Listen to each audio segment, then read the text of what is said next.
I was on a roll, I had a job, you know, everything, played sports, everything was normal. Long Island is facing a historic addiction crisis. I've been in public health for 25 years and I've never seen it this bad. We see kids from middle class, upper class. We see kids that had straight A's. We see kids that were planning to go to college that no longer are. In 8th grade, you hear that they're actually smoking pot and drinking. First you start smoking pot on the weekends, then it turns into after school, then it turns into before school. Everyone smokes and drinks. We're teenagers. This is what we do.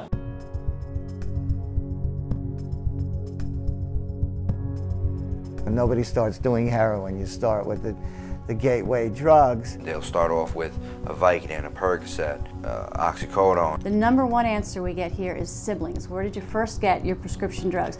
My brother or sister gave it to me. And as you start your addiction, you need to take 1 a day in order to feel good. 6 months later, you're going to need to take 5 a day in order to feel the same way. And they start to buy them on the street. They find out very, very quickly at $80 a pill, it's much cheaper and you get the same high from a $10 bag of heroin. There are more medications in our households than ever before. There are more social pressures on kids than ever before, and parents tend to be busier than ever before. This has come together as a perfect storm. They go from trying these opiate medications to abusing them to heroin in about 6 months. I loved my heroin. It's the love of my life. You think, how did I get here from where I was? You know, when I was a kid, I didn't say I want to grow up to have a needle sticking out of my arm. We're seeing it much more in Long Island. It's much more hard hit in Long Island. It's happening. Kids are overdosing at much greater numbers than kids in the 5 boroughs.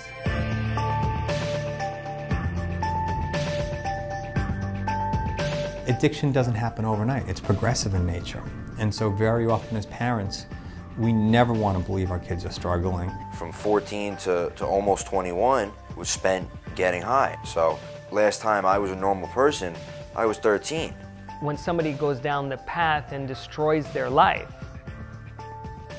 I would have to say there's an assumption that they have a loss in value of their life. The conversation with kids, it has to be about strategies for coping with stress. The dealer or older friend or your brother, they've got the answer. Oh, you have anxiety? Here, this pill will help you. Oh, you're upset? Smoke this, it'll make you feel better. They have all the answers, where when you look for the answer somewhere else, it's not so easy to find. We live in a world where there's a lot of things competing for kids' attention. And in some ways, you know, our prevention strategies we haven't raised the bar to find a way to get those kids' attention. Before it's too late, before we have to go in there and then rehabilitate, we're looking to say, let's go in to the beginning.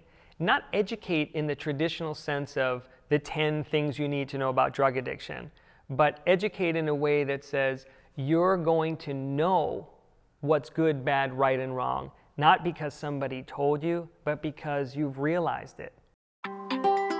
Just like me as a drug prevention program for high school students, it's not about information.